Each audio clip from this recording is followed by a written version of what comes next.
Selamat datang di channel Renungan Meditasi bersama Sang Sabda. Channel ini berisi renungan singkat meditasi Kristiani yang berbasis iman Katolik.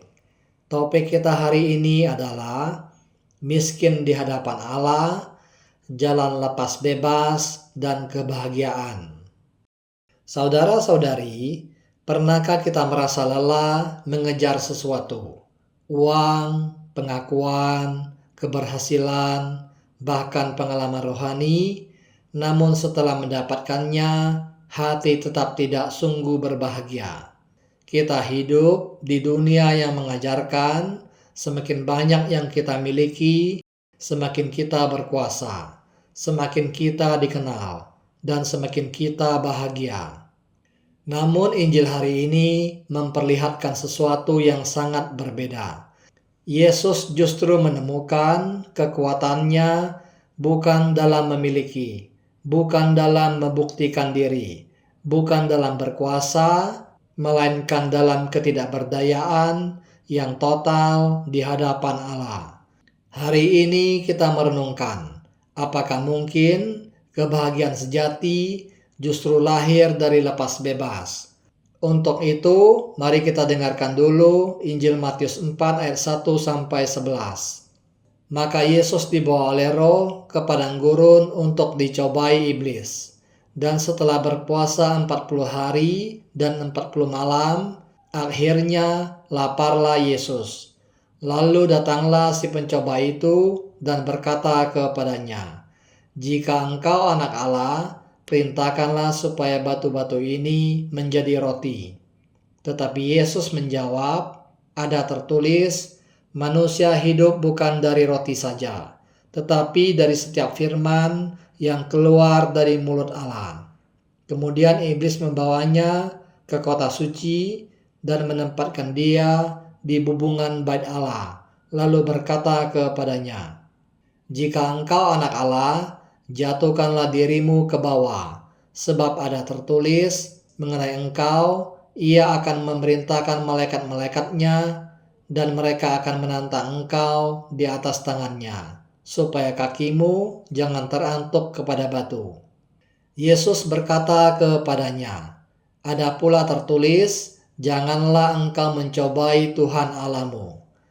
Dan iblis membawanya pula ke atas gunung yang sangat tinggi dan memperlihatkan kepadanya semua kerajaan dunia dengan kemegahannya, dan berkata kepadanya, "Semua itu akan kuberikan kepadamu jika engkau sujud menyembah aku." Maka berkatalah Yesus kepadanya, "Enyalah iblis, sebab ada tertulis, engkau harus menyembah Tuhan Allahmu, dan hanya kepada Dia sajalah engkau berbakti." Lalu iblis meninggalkan dia, dan lihatlah malaikat-malaikat datang melayani Yesus. Demikianlah sabda Tuhan. Syukur kepada Allah. Saudara-saudari, godaan yang dialami Yesus bukan sekedar kisah masa lalu. Itu adalah gambaran dari perjuangan batin kita setiap hari. Iblis mulai dari godaan fisik berupa roti, lalu naik ke godaan ego dan identitas di bubungan bait Allah, dan mencapai puncaknya pada godaan kuasa dan penyembahan diri di gunung yang tinggi. Godaan itu bergerak dari kebutuhan tubuh menuju kebutuhan pengakuan, lalu menuju hasrat untuk berkuasa. Semakin tinggi tempatnya, semakin dalam godaannya. Godaan pertama, mengubah batu menjadi roti. Yesus lapar, ia sungguh manusia. Dan godaan pertama menyentuh kebutuhan paling dasar, yaitu makan. Godaan ini bukan hanya tentang roti. Ini tentang jalan pintas. Kalau engkau anak Allah, ubahlah batu ini menjadi roti. Artinya, mengapa harus menunggu kehendak Bapa? Mengapa harus menderita? Mengapa harus menerima keterbatasan? Bukankah lebih mudah memakai kuasa?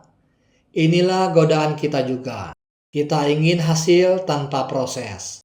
Kita ingin keberhasilan tanpa pengorbanan. Kita ingin kedalaman rohani tanpa kesetiaan harian. Bahkan dalam hidup rohani, kita bisa terjebak pada keserakahan rohani. Kita ingin pengalaman mistik. Kita ingin doa yang penuh rasa manis. Kita ingin dikenal sebagai orang yang tekun. Namun Yesus menjawab, manusia hidup bukan dari roti saja.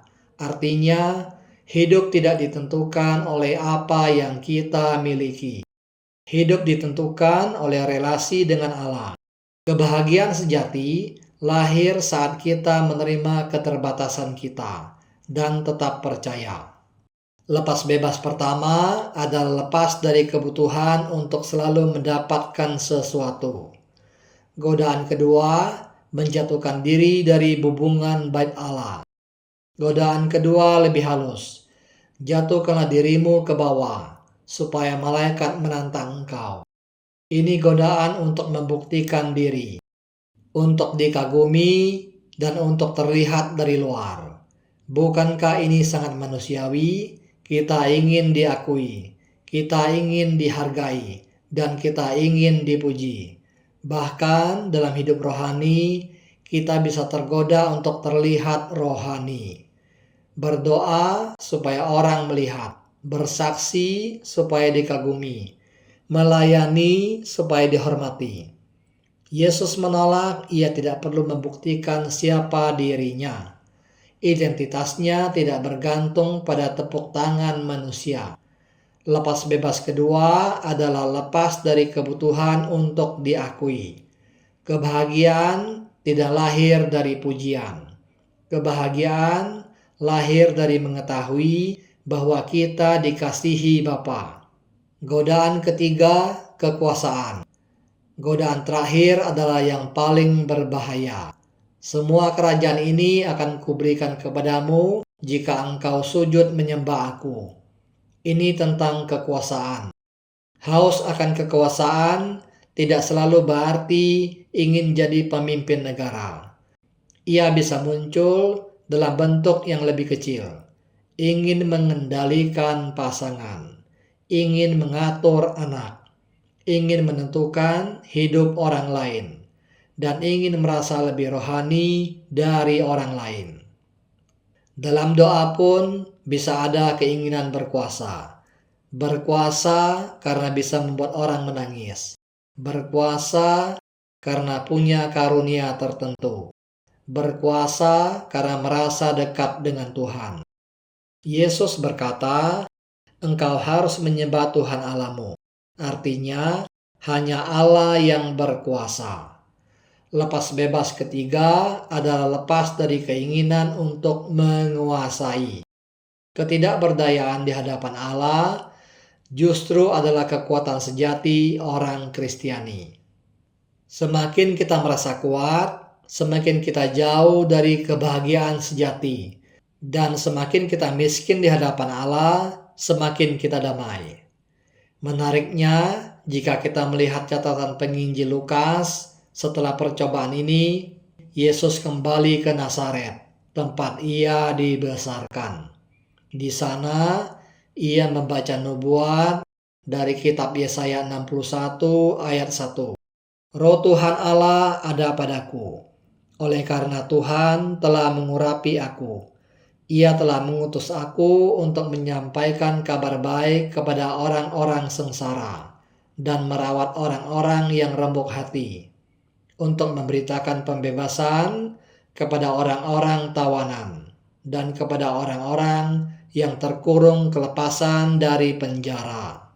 Setelah menolak roti, popularitas, dan kekuasaan, Yesus justru diutus untuk membebaskan orang miskin dan tertindas. Artinya, kita tidak bisa membebaskan orang lain kalau kita sendiri belum bebas. Jika kita masih diperbudak oleh harta, kita tidak bebas. Jika kita masih diperbudak pengakuan, kita tidak bebas. Dan jika kita masih diperbudak kekuasaan, kita tidak bebas. Kebahagiaan bukanlah hasil dari memiliki, dipuji, atau berkuasa. Kebahagiaan lahir dari kebebasan batin. Dan kebebasan batin lahir dari kemiskinan di hadapan Allah. Saudara-saudari, Yesus tidak memilih jalan yang spektakuler. Ia memilih jalan yang sunyi. Ia memilih ketidakberdayaan dan ia memilih salib. Namun justru disitulah kebangkitan. Dunia berkata, milikilah, buktikanlah, kuasailah. Kristus berkata, lepaskanlah, percayalah, sembahlah. Lepas bebas bukan kehilangan. Lepas bebas adalah pintu menuju kebahagiaan sejati. Sekarang, mari kita masuk ke dalam doa hening. Duduklah dengan tenang dan punggung tegak namun rileks.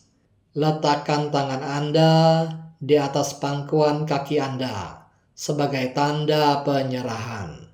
Tutuplah mata Anda perlahan-lahan dan ucapkanlah dalam hati kata doa yang diajarkan oleh Pater John Menoesby. Maranatha.